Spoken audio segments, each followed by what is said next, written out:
प्रिय विद्यार्थियों, MA final जो पंजो पेपर शीशे जा घर करे रहिया आहियूं, जंहिंजो शाइर जेको कवि आहे गोवर्धन भारती। त शीशे जा घर में कहिड़ा वीचार समायल इन बारे में पाण ॼाण हासिल करे रहिया हुआसीं। त शीशे जा घर जेको आहे ही श्री गोवर्धन भारती जो बहितरीनु गुटको आहे, जंहिंमें वायुनि गीतनि ऐं गज़लुनि खे समायो वियो आहे। हिन गुटके खे शाइर थियण में भारती साहिब नज़्म जे खेत्र में मक़बूलियत हासिल करे चुको। किताब सरकार तरफ़ां अदारनि जो बि ध्यानु छिकायो आहे ऐं उनखे गुज़िरियल 3 ॾहाकनि जो बहितरीनु किताब मञी खेसि 1990 में मरकज़ी साहित्य अकाडमी जो इनाम अता कयो। हिननि कविताउनि में भारती साहिब शीशे वांगुरु पंहिंजे नाज़िक दिलि जे नाज़िक जज़्बा भरिया आहिनि। हिन मजमूए जे पहिरें भाङे में वायु ॾिनल आहिनि। वाई भारती साहिब जी महबूब सिंफ़ आहे। इन जे बारे में पाण ॼाण हासिल कयोसीं। त पहिरियों भाङो जेको आहे हिन जो वायु लिखियल आहिनि।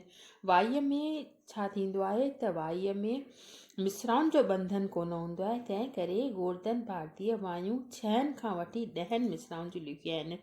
हिन साहिब अटकल टीहारो वायूं लिखियूं आहिनि, जिन में जुदा जुदा मज़मून ऐं नवां नवां ख़्याल ॾिनल आहिनि। संदसि किन वायुनि में शाह साहिब जे सूरमियुनि जा दास्तान आहिनि, जेके अॻु शाये थियल संदसि किताब आव कुननि में काए उनवान वारे मजमूए में ॾिनल आहिनि।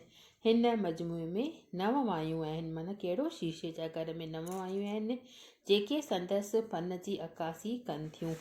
जीअं त हिन में ॿुधायो अथई त शहतूती चप चुमी प्यार जा सूंहं खे सूरजमुखी बणाए उॾरी वियो मौसम जो पंछी, या प्यार भरिया ही पुखरा जी पल मेंदीअ रतरी राति मिलण जी पोआ बस्ती बस्ती ॼण जंगल आहे। हिन में तजनीस हर्फ़ी अनुप्रास अलंकार जो इस्तेमालु ख़ूबीअ सां कयो अथई। नए रंग में रंगियल संदसि वाई जूं 2 मिसराऊं हिन रीत आहिनि, जंहिंमें ॿुधाए थो हर को शहरी ॾेंबू ज़हरी मारे कहरी ॾंग, शहर खां बहितर बाया जंग। संदसि रोमानवी रंग में बुॾल हीअ वाई ॾिसो, हाव मथां हथड़नि हर खेड़िया फतकी फुटण लॻा अमृत फल। हिन मजमूए मतिलबु इहो जेको पहिरियों भाङो शीशे जा घर जेको आहे 3 भाङनि में विरहायल आहे। त पहिरें भाङे में जेके आहिनि वायूं ॾिनल आहिनि, उन्हनि जा कुझु एग्ज़ाम्पल मां तव्हांखे ॾिना। ऐं हिन में जेको शीशे जा घर किताब तव्हांजे बेस बुक आहे, किताब रखियल आहे, उन मां तव्हां ॾिसंदा हलिजो त उन में कहिड़े नमूने जूं वायूं ॾिनल आहिनि। उहे तॾहिं तव्हां क्लासनि में हींअर शायदि अचणु शुरू थी वेंदियूं, त पाण आम्हूं साम्हूं किताब रखे करे बि उन्हनि खे पढ़ंदासीं। ही सिर्फ़ु एग्ज़ाम्पल तौरु मां गोवर्धन भारतीअ जी शख़्सियत ऐं शीशे जा घर में कहिड़ा वीचार समायल उन जो पहिरियों भाङो जेको उहे वायूं आहिनि, उन में 9 वायूं ॾिनल आहिनि। उहे तव्हां जेके प्रॉपर वायूं आहिनि उहे शीशे जा घर जे किताब में अलॻि अलॻि उनवाननि सां अलॻि अलॻि मौज़ूअनि ते लिखियल आहिनि। अॻिते ॿुधाए थो हिन में त मजमूए जे ॿिए भाङे में 8 गीत ॾिनल आहिनि, जेके हिंदी छंद ते ॿधल आहिनि। ख़्यालनि जी का नवां न हुअण जे बावजूदि भारतीय उन्हनि खे पंहिंजे ई ढंग सां पेश कयो आहे। जीअं त अमन बणाए थो एटम बम, मज़हब फ़तने जो सामान। छा आहे? शांती जेका आहे अमन बणाए थो एटम बम, मज़हब फ़तने जो सामान। धर्म ऐं मज़हब जे करे जेके पंहिंजो पाण में झगड़ा थियनि था, उन जे करे असांजी जेका शांती आहे उहा एटम बम समान फिटी वञे थी ऐं असांजे अंदर मां निकिरी वञे थी, मज़हब कटरपिणे ऐं झगड़नि जे करे। कीअं न ख़ुदा शैतान जे विच में लटकियो पियो आहे इंसान, ऐं असांखे ईअं थो लॻे त परमात्मा ऐं शैतान जे विच में इंसान जेको आहे लटकियो पियो आहे, ऐं उहो ॿिन्ही तरफ़ खनि सां मतिलबु पंहिंजो पाण खे उन में अंदरि जेको आहे समाइजी वियो आहे। त कीअं न ख़ुदा शैतान पीसी रहियो आहे, इंसान ख़ुदा ऐं शैतान जे विच में लटकियो पियो आहे ऐं उन में पीसी रहियो आहे। असांखे ईअं महसूसु थिए थो। हर पल गोया पोयों पहला असाए त ॼण सकरात। हर हिकु असांखे ईअं थो लॻे त हीअ जेका ज़िंदगी आहे त हीअ क्षण आहे, ॿिए क्षण कोन्हे का। ईअं त लॻे थो त हीअ जेको लास्ट असां साह खणूं था उहो आख़िरी साह न हुजे। एॾी त असांजे अंदर में डप जी भावना फैलिजी वई आहे। युग अहिड़ो थी वियो आहे वर्तमान युग, छो जो कल युग आहे। यादि आई ॻाल्हियुनि ॻाल्हियुनि में काफ़ीअ जहिड़ी कारी राति। टें भाङे में हीउ थियो ॿियो भाङो, ऐं टियों भाङो जेको आहे शीशे जा घर, उन में हिन गज़ल ॾिना आहिनि। टें भाङे में 30 गज़ल अथसि। भारतीअ जी मूजिबि ही पहिरियों मजमू आहे जंहिंमें हिन गज़ल समूह आहिनि। माना पहिरें भाङे में जेके वायूं आहिनि, ॿिए में गीत, ऐं टियों भाङो जेको आहे उन में गज़ल ॾिनल आहिनि।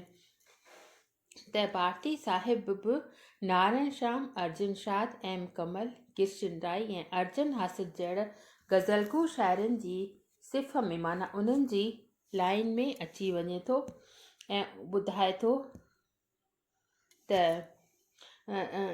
गज़लगू शाइरनि जी सिफ़ में अचण लाइ सुरगुरदान आहे। पर जीअं चवंदा आहिनि त संदसि शाइरीअ ते संगीत जारी रहियो आहे, तंहिं करे संदसि गज़लुनि में बि हिंदी छंद ऐं गीतनि जो असरु आहे। बावजूदि उन जे संदसि के गज़ल अहिड़ा ज़रूरु आहिनि जंहिंखेसि आला गज़लगू शाइर तौरु संदसि सुञाणप कराइनि था, जीअं त पुख़्ता पवंस बल पंजोड़ शींहं तॾहिं बि कंदो गजगोड़, याने उन जा पंजनि खे जेको आहे उहे मज़बूत करे अंदरि ॿधो वञे। मतिलबु शेर खे अगरि असां पिंजरे में बंदि कयूं था त उन जी जेका गजगोड़ जी आवाज़ आहे, उन जी जेका तमामु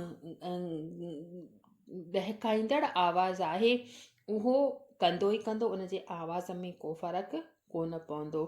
या दलील जा दिलि में बाब पोखियूं, सुवाल पोखियूं, जवाब पोखियूं। अंदरि जेके जज़्बातुनि जा, वीचारनि जा जेके आहिनि बाब असांजे मन में चैप्टर्स शुरू कयूं ऐं सुवाल पोखियूं, जवाब पोखियूं। अंदरि ई अंदरि असां उन्हनि जा सुवाल पैदा कयूं ऐं उन्हनि जा जवाब असांखे ई तयारु असांजे अंदर मां ई मिलंदा। नेक्स्ट आहे, अॼु जे युग जा सभ्य जनावर, रूह ॼामड़ा, जसम कदावर, केतिरो न हक़ीक़तवादी व्यवहार सां ॿधल ही जेको गज़ल लिखियलु आहे। त अॼु जे युग जा सभ्य जनावर, अॼु जे जेके सभ्य माण्हू आहिनि, जेके पंहिंजो पाण खे संस्कृति सभ्यता सां पंहिंजो पाण खे लाॻापो रखंदड़ सम्झनि था, त उन्हनि जा जेके आहिनि रूह, माना उन्हनि जी जेका आत्मा आहे उहा मरी वई आहे। उन्हनि जी ॼामड़ो थींदो आहे, माना नंढड़ो जेको जानवर थींदो आहे उनखे ॼामड़ो चइबो आहे। जिस्म कदावर, उन्हनि जा जिस्म जेके शरीर आहिनि उहे कदावर आहिनि, पर उन्हनि जा जेको रूह आहे, जेका आत्मा आहे, उहा मरी वई आहे ऐं उहे सभ्य पंहिंजो पाण खे सम्झनि था। त संदसि जमालतियूं पहलियो जी हिकु झलक निमाया आहे। अॻिते ॿुधाए इहो जेको उहो व्यवहार सां मौजूदु हो, व्यवहार सां लाॻापो रखंदड़ गज़ल हो ऐं जमालियत सां लाॻापो रखंदड़ ही गज़ल आहे। जीअं त जलंदड़ जिस्म, भड़कंदड़ जज़्बा, रिझंदड़ सोन जिया जोबन, माना जलंदड़ जिस्म जेको आहे उहो जली रहियो आहे, अंदर में भड़की रहिया आहिनि, मतिलबु तमामु शोला ॻाढ़ी तरह सां अंदर में भाव जज़्बा उतामी रहिया आहिनि। ऐं रिझंदड़ सोन जिया जोबन जेको आहे, जीअं सोन ॻरंदो रहंदो आहे, तीअं असांजो जेको जोबन आहे उहो ॻरी रहियो आहे। तो बिन अहिड़ी शोले जहिड़ी मूं न गुज़ारी काई शाम, तुंहिंजे बिना मूंखे अहिड़ी का बि शाम कान मिली आहे जो मां उनखे गुज़ारियां।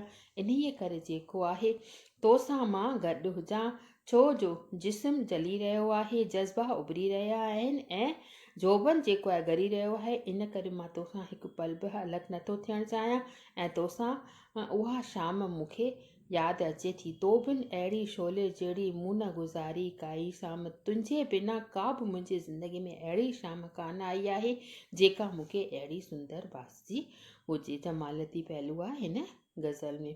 सरासरी तौरु ही किताबु माल ऐं रूमाल ॿिन्ही खां आला दर्जे जो आहे। बकौल प्रभु वफ़ा भारती जी शाइरी जूं ख़ासि ख़ूबियूं आहिनि त मधुरता, सरलता, सलासत, संदसि लफ़्ज़नि जी चूंड, ॿोलीअ जे सादगी, मौज़ुअनि जी गूनागियत ऐं शाइरानी तरम, इन्हनि ख़ूबियुनि करे ई हिन शाइर आम जी दिलनि में जॻह पाती आहे। प्रभु वफ़ा हिन जे बारे में ॿुधायो आहे। अॻिते ॿुधाए थो त हिन ॿारनि लाइ बि सुहिणा गीत रचिया आहिनि जेके लातियूं उनवान वारे किताब में इकठा कयल आहिनि। इन ई किताब ते खेसि भारत सरकार तरफ़ां तइलीमी विभाग पारां इनाम बि मिली चुको आहे। त असां ॾिसूं त अॼु जे दौर में जॾहिं हर को वाह वाही या वाखाण जो बुखियो आहे, मतिलबु साराह जो बुखियो आहे, त भारती ठले वाखाण खां विह वेंदड़ आहे, माना उन खां परे भॼंदड़ आहे। संदसि ते शायदि संदसि साहित्य ते शायदि कंहिं नक़ाद जी नज़र न पई आहे जेको संदसि शहरनि मां गुल ऐं कंडा कढे छंड छाण करे। हालां हू साहिबु चाहे त को पारखू नक़ाद संदसि शहर खे परखे भल उन मां कंडा ज़ाहिर करे त उन लाइ बि त हू शाइरु जेको आहे उन लाइ बि तयारु आहे। त ऐं हू ॿुधाए थो त पंहिंजी गज़ल में त मां त तनक़ीद जे पथर सां न हरगिज़ मरंदुसि। चए थो त मुंहिंजी अगरि मुंहिंजे बैतनि जी गज़लुनि जी वायुनि जी को आलोचना कंदो त मां उनखां हरगिज़ न डिॼंदुसि। मूंखे वाखाण जे गुल सां मता मारे, कोई मथां मुंहिंजी सारा करे मूंखे मारे न विझो। ऐं मां जेको आहे चाहियां थो त मुंहिंजूं जेके गज़लूं आहिनि उन जी भले को नक़ाद जेको आहे को आलोचक आलोचना करे ऐं मूंखे उन्हनि जे बारे में सम्झाए पर मुंहिंजी साराह न कयो। केतिरी न वॾी ॻाल्हि आहे हिन साहिब जी। त ही गोवर्धन भारती जो जेको ही किताबु आहे उनजो पाण नंढे में सार रूप में मां तव्हांखे सॼो ॿुधायो त इहो किताबु जेको आहे हिननि वायुनि गीतनि ऐं गज़लुनि सां भरपूर आहे। ऐं जेके वायूं गज़लूं प्रॉपर आहिनि उन्हनि मां 5 नंबरनि जो तव्हांजो को बि हवालो ईंदो आहे उहा व्याख्या तव्हांखे करणी पवंदी ऐं 20 मार्कुनि जो हिन मां क्वेश्चन ईंदो आहे। त उहो क्वेश्चन जेको आहे जेको पाण ही 5 या 6 चैप्टर जेके कयासीं उन्हनि मां ई तव्हांजो कंप्लीट थींदो। इन करे हिनखे तव्हां ध्यान सां पढ़िजो। काई ॻाल्हि सम्झ में न आई हुजे त बेशक तव्हां पुछी सघो था। बसि अॼु एतिरो।